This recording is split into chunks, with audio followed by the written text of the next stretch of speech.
Welcome back to my channel, Star Booze.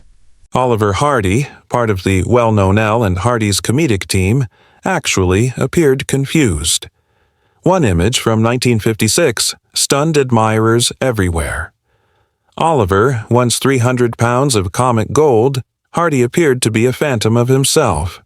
No one realized he had shed almost 100 pounds. No one became aware of his actual state of illness. The studio kept it under wraps while advertising his films. Behind that well-known man with a mustache and a tie battling for his life. This uncommon picture ultimately discloses what Hollywood attempted to conceal the last days of the cherished stars. On January 18th, Oliver Hardy was born. In a small Georgian town in 1892, his dad having made it through one of the most brutal conflicts during the Civil War. However, only 10 Oliver passed just a few months after his birth, unexpectedly from a heart attack. Oliver never truly knew him. His mom, already bringing up kids from a prior, was left to oversee boarding after getting married. Homes around Georgia simply to maintain the family-oriented. They relocated frequently, and Oliver was raised observing his mother strive to stay alive. That early he was always unstable. Despite being Oliver had a unique quality boy, who was only 8 years old when he performed as a boy soprano throughout the South, had possessed a genuine talent for music, his mom sending him to train with a top trainer in Atlanta. Oliver was not the kind of vocal coach that was needed to take a seat in class. He did not taught and performed in theaters for $350 a week was a respectable sum. In the past, he even fled school to take part in a tour. That audacity that must appear on stage, it was constantly in him, and it remained constant. School he was never at home. He was transferred to discipline-focused military school, then to a college in the mountains of Georgia. However, he had little interest in studying, a favorite neighborhood theater, accepting any opportunity to perform. He enlisted at age 20 in the University of Georgia to pursue a legal education, not because he was a bookworm. He simply desired to participate in football. He never failed to, probably never opened a game, but a textbook. However, the assurance he accumulated on that field trailed him for life.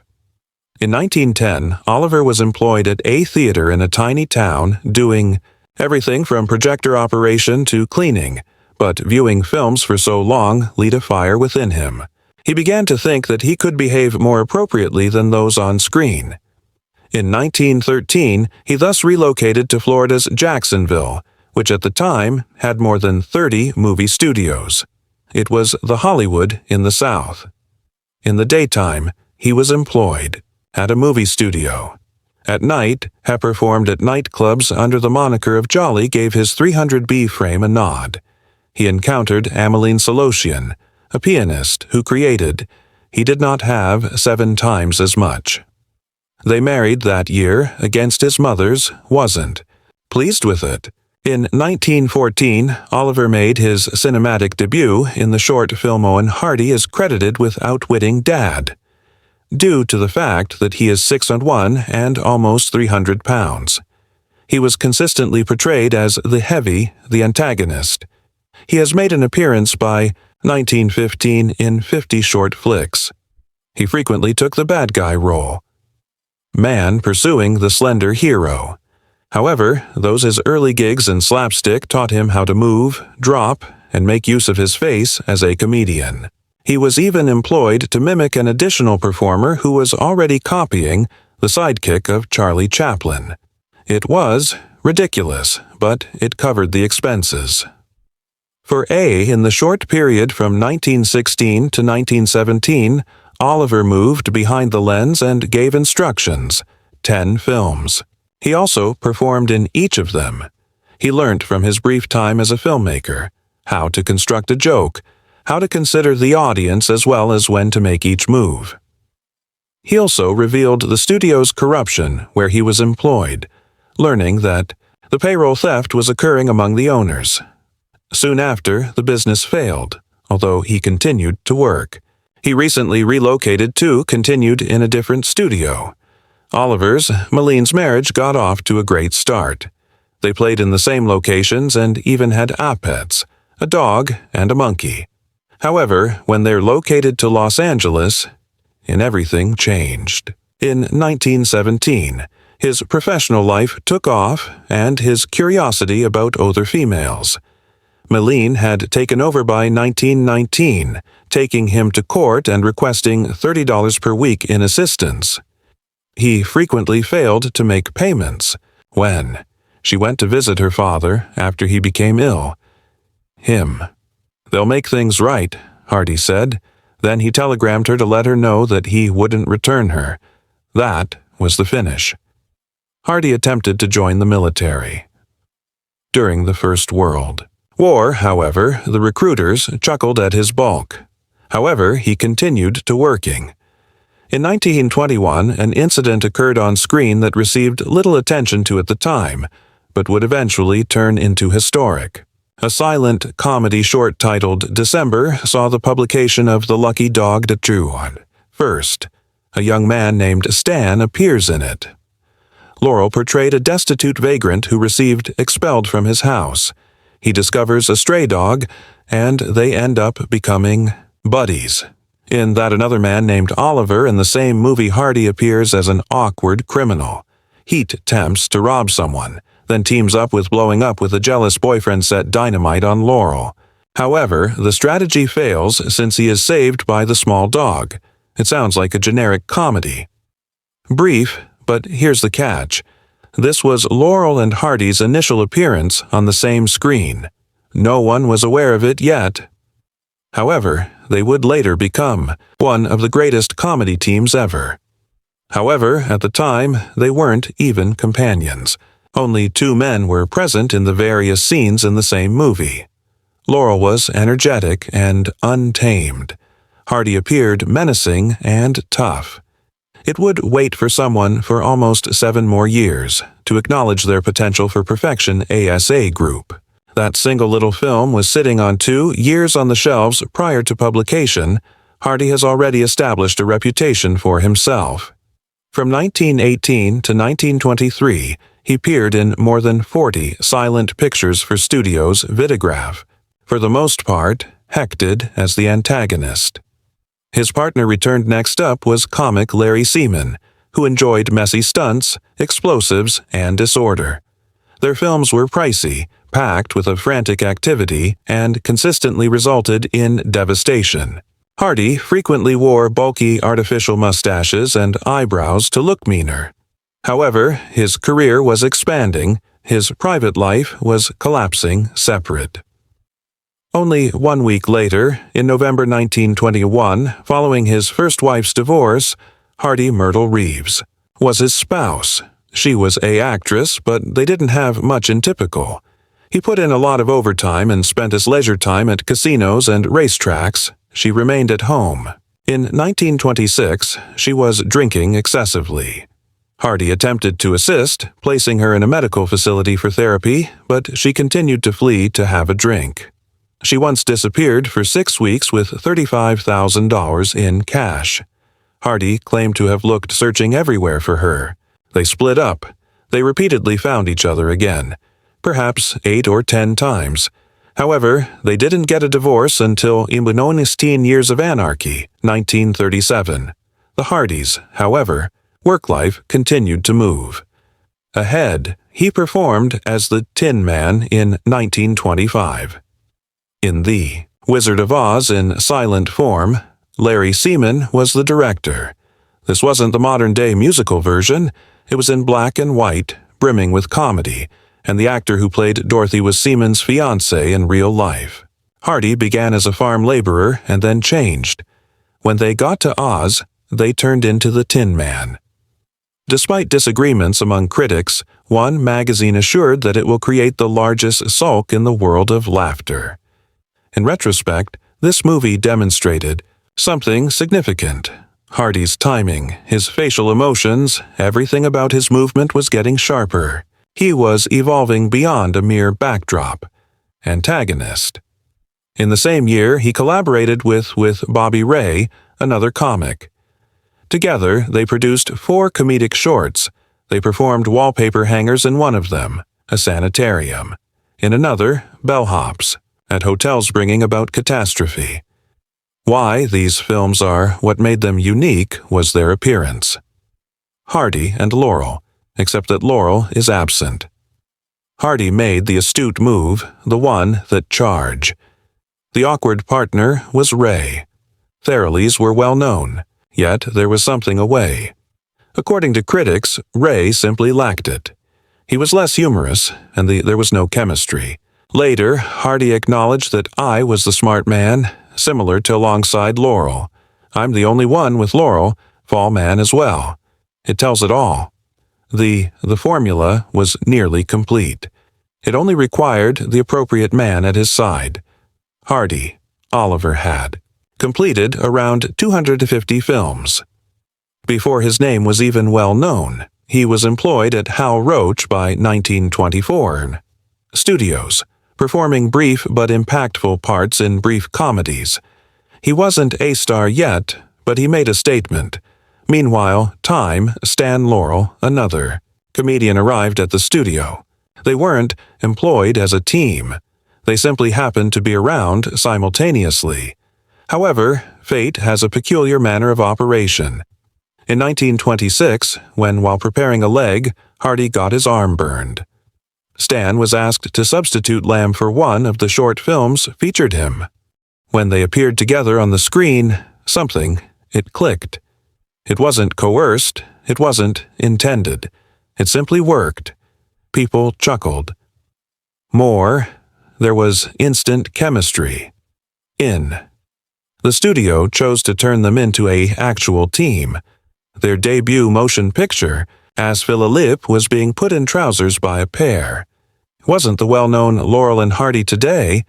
Stan performed a crazy role in that movie, kilted Scotsman, and Hardy was the tight-lipped uncle attempting to lure him into pants.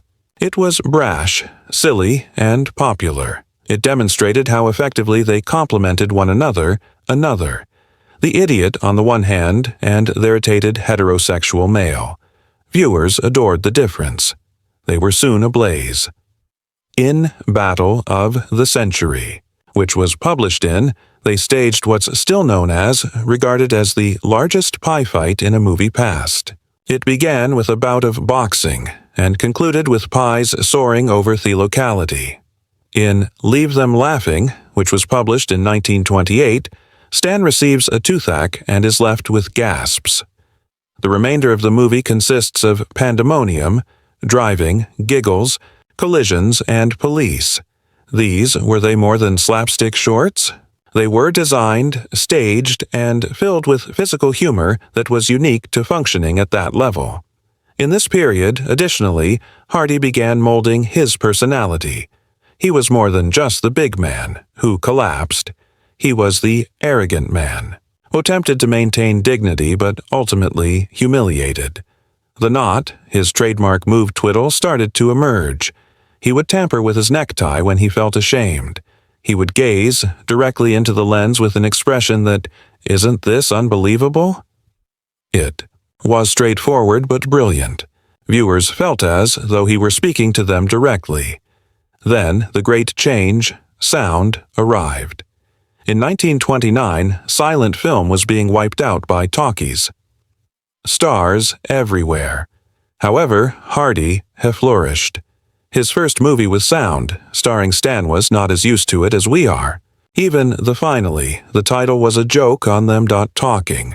The southern draw of Hardy, chosen having grown up in Georgia, suited his haughty on-screen persona. Exactly. He talked clearly, calmly, and with a false sense of significance that made each line more humorous. Additionally, that's when the catchphrases began. In that initial Hardy sighed and questioned, "Why? Sound film. Do you not take action to assist me?" It became his preferred line. Afterward, in another 1930s magnificent mess, Hagov the now famous remarks, "Well, here's you've given me another lovely mess into." Instead of merely saying the lyrics, offered them pauses, looks, and the irritated voice that persisted, kind even while angry. The honors came next. They took home the first prize in 1932, Best Live-Action Academy Award ever for The Music Box, a brief comedy. The entire movie is about lugging a piano up an enormous set of stairs. That's all. However, the moment, the conflict, the irritation. It was hilarious. During filming, 7 genuine pianos were broken. It was disputed by critics, but history sided with them. The steps leading up from that in Los Angeles, the movie still has a plaque. They were so well liked by that point that short movies weren't sufficient. They relocated to include the prison comedy Pardon Us. That began as a 20-inch parody, but became a full-length motion picture. It was a messy production. It entailed an altercation with MGM, had to be revised following unfavorable previews. However, they persisted. They even shot it on camera.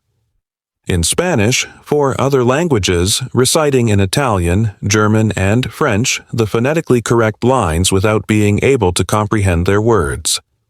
No one else was acting in that manner. Behind the scenes, the parts were obvious. Laurel was the motor. He edited, directed, and wrote, and became fixated on each joke. Hardy simply arrived, performed flawlessly, and went home to cook or play golf. He didn't mind. Stan considers all the amusing things. "I have plenty of," he once said, "time for a round of golf." He wasn't acting lazy. He was permitting Stan's actions. Best. In exchange, he provided perfect performances that introduced the concepts to life.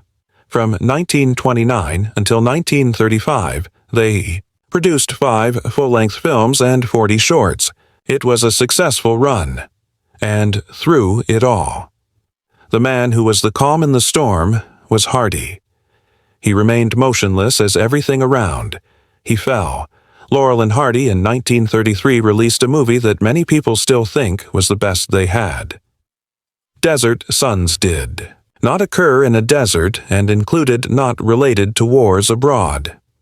Rather, it concerned 2 husbands attempting to elude their wives in order to go to a lodge convention. The movie was so amusing that even the crew and director couldn't stop giggling. While it was being filmed, scenes needed to be reshot and over. In a single, memorable instance, Mae Bush hit Hardy's head with a vase while laughing uncontrollably. That scene turned into a classic, even when the movie hit a chord during the Great Depression. Chord. Individuals had to laugh, and they got that from the movie. It remained broadcast on television decades later on until 2005, Turner Classic Movies. The combination of excellent timing, witty repartee, and audacious performances kept it going. For, in 1937, years later, they made their way out west. No one anticipated Oliver Hardy tosing, but he did so with skill. His audiences with a baritone voice during The Lonesome Pine Trail. The tune wasn't novel. It was published in 1913, but it was Hardy's version that people recall. Stan Laurel jumped right in, as an abrasive counterpoint, that the act was humorous and intimate. Hardy had taken music classes at an early age, although this was among the infrequently individuals were able to hear what he could. It inspired admiration for him. There was a man behind all the laughter with genuine ability. However, off-screen, Hardy was in pain. In 1937, the same year, Myrtle Reeves, his 16-year-old wife, was divorced. Years. Their union had begun in 1921 and was characterized by heartbreak. Myrtle battled alcoholism and sadness. Hardy made every effort to assist her. He spent more than $40,000 on her therapies, more than $800,000 today. He directed her torpidedly in sanitariums, expecting she would get better, but it didn't. According to friends, Hardy would return home from pandemonium after many days on the set awaiting his arrival. He never showed it, but his job. Even when it was dark, these days he shared some of his best performances. When the divorce was decided upon in November, Hardy devastated, yet liberated. Meanwhile, time, a lovely thing was taking place in Britain. From 1935 to 1940, Laurel and Hardy were expanding internationally. Stars. Previously silent, their films now had sound. However, that didn't deter fans. Abroad, it made them fall in love, if anything, the pair more. When they got to Southampton in their UK tour in 1932, there were more than 5,000 supporters waiting at the dock. Hours later, their gigs were sold out. Newspapers in Britain referred to it as Laurel and Mania Hardy. Hardy won over the media by stating that, "We're just two guys doing our utmost to entertain others." And they did. Sons of the Desert actually produced greater income in the UK than in the US, despite having fewer theaters. Their notoriety assisted them in retaliating in Hollywood when the number of studio deals was increasing challenging. After that, in 1939, they produced The Deuces That Fly. It was filmed in just 22 days with a spending limit of $375,000. However, what actually changed? The movie wasn't about Hardy's life. It was about who he met on the set. Lucille Virginia Jones was a script girl who was 29 years old. Hardy was 47. They bonded in spite of their different ages. Immediately, he began to include more takes, scenarios only to have more time with her. On March 8th, a few months later, they were married in Las Vegas in 1940. His best man was Stan Laurel. This was, although it was Hardy's third marriage, his first genuine affection. Virginia provided him with the. He had been lacking stability for years. They remained together till his passing in 1957.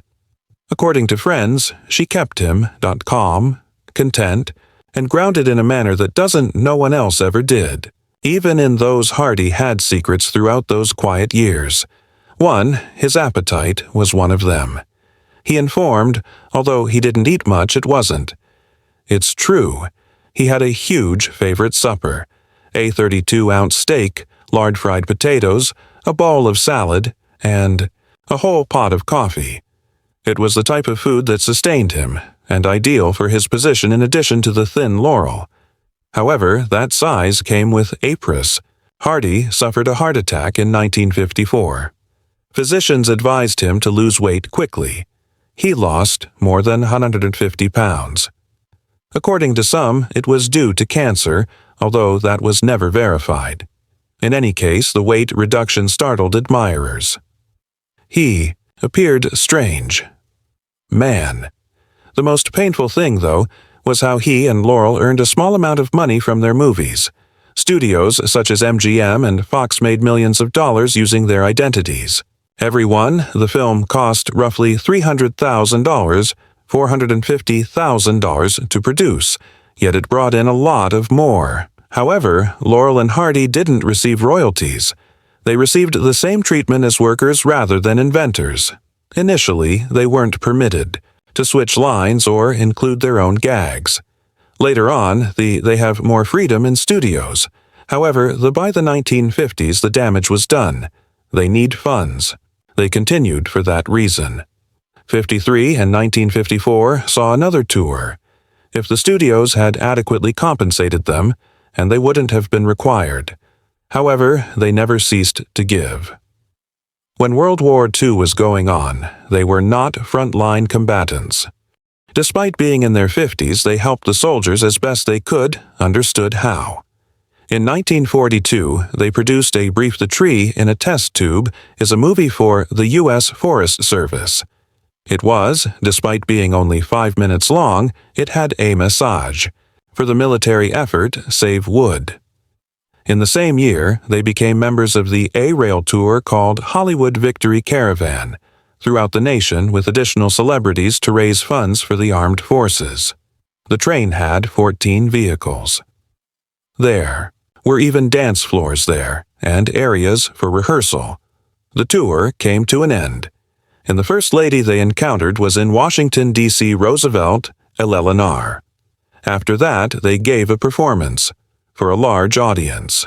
In the upcoming years, providing soldiers with amusement through the USO while continuing to shoot 8 complete films. They were able to do both somehow.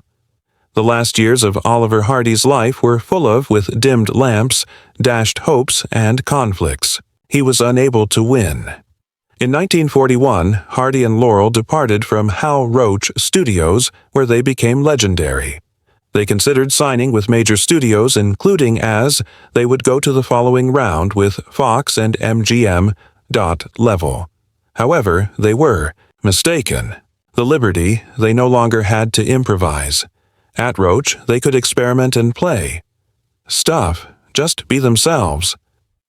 At the latest studios, they were forced to adhere to strict screenplays and handling subpar writing. The spark that ignited their brilliance started to get dull.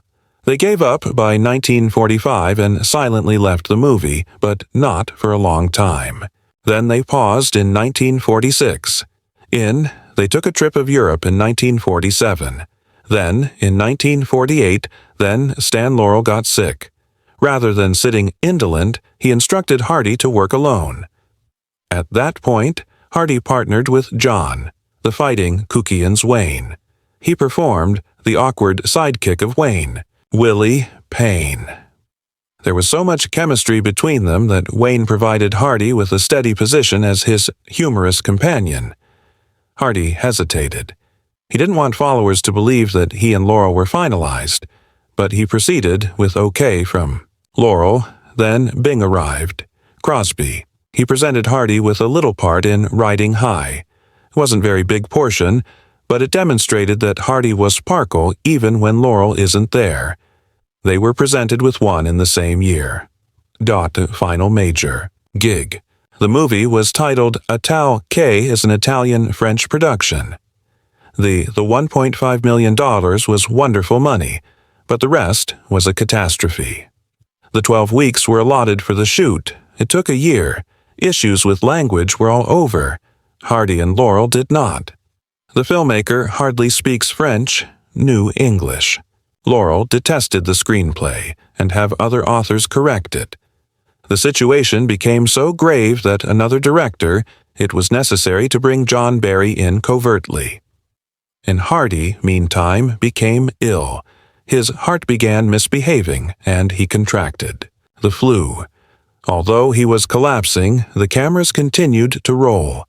His physique started to alter as well. Hardy went from weighing 250 to 330 pounds during filming. It warmed his heart. Issues worsen. In spite of his fame, he frequently said that because he loved food, he didn't eat a lot. Nevertheless, friends stated, he gobbled up 32-ounce lard-cooked steaks accompanied by coffee and potatoes. Doctors advised him to lose after the movie weight. He moved too quickly. He fell in weeks from more than 300 pounds to only 150. He was severely weakened by the crash diet. May, he suffered a heart attack in 1954. The timepiece had begun to tick. Later that year, he joined Laurel for a farewell tour. October 1953 saw the start of the stage tour of Birds of a Feather in Britain. Initially, just 50% of the seats were packed, but the numbers increased. In Ireland, churches and boats blowing whistles, their theme song rang out like bells. Laurel claimed on that day he and Hardy shed tears. It was heartbreaking, but lovely. Hardy's declining health was visible to Laurel. In May, they performed together for the last time. 54. Plymouth, 17th. A single newspaper commented, they still had that great and sane, but Hardy was clearly having difficulty. They continued to dream, nevertheless. They made an appearance on This in December 1954. Is the only American television show they have? Look, it was intended to be the beginning of something fresh. A return to television was organized. NBC has ambitious plans for the Laurel and Hardy series Amazing Tales. They signed contracts, they established budgets. Even the TV Guide issued a spread of color photos. However, by the beginning of 1955, a stroke struck Stan Laurel. As he healed, Hardy had a serious heart attack. Stroke in September after an attack 56. He never got better. In 1955, they appeared together for a final time on This Is Music. Hall is a BBC program. Hardy tried to grin despite his worn appearance. His final appearance on camera was in 1956. A home video shot in silence at Stan the Home of Laurel's daughter. He was unable to speak. Following the stroke, he was bedridden and paralyzed. His spouse, he was loved by Lucille. When Hardy turned in, she would call Stan, upset. Observing, he was calmed by Laurel. In spite of. Their friendship remained, strong despite everything. This didn't Oliver Hardy rule the world. Recall. In 1956, a picture appeared, one that failed to display the cheerful, round man who was prone to falling from ladders and bounce straight back up. This time, he appeared really skinny. He was defeated, almost 100 pounds. He had a sunken face, his physique weak, and the gleam that formerly faded that made millions chuckle. Individuals hardly acknowledged him. For years, his health had been deteriorating. Initially, it was phlebitis causing the leg pain. Then arrived blood clots, thrombophlebitis, swelling, followed by strokes, one after the other, one more. Every one of them eroded his power. The same body that produced the history of comedy was now too feeble-toestened. By 1956, Hardy was unable to walk, not using a wheelchair. He was unable to even clothing himself. The individual who once produced the sound of laughter could not break the hush. Carry out the easiest chores. However, even in those difficult last days, something stayed. His charm, his manners. 1. I'd tip my if I could raise the hat to you, my love. That statement, half joke, half damn thing. Hardy was the epitome of truth, still making an effort to smile despite the fact that everything else was disintegrating. By August 1957, the situation deteriorated. Hardy endured 2 more motions. He became coma-ridden. In August, he passed away from cerebral thrombosis. He was 65. Stan Laurel was unable to go to the funeral. He was also weak. Babe would know. He said the globe was in mourning. Their song from 1975, the #1 hit for Trail of the Lonesome Pennadu in the charts in the United Kingdom. 18 years later, after Hardy passed away, his ashes were put in the Valhalla Memorial Masonic Garden, North Hollywood Park. However, Hardy's The Tale didn't stop there. In 1967, this picture appeared on the cover of the Lonely Hearts Club of Sgt. Pepper Band near to Monroe and Einstein. He received a star on the Walk of Fame in Hollywood. Notoriety in 1960. Museums were constructed in his Georgian hometown, and in Stan's in England. Stan and Ally, the 2018 movie, told the account of their last tour. His tomb still honors his Masonic heritage. Even fans now come to express their gratitude.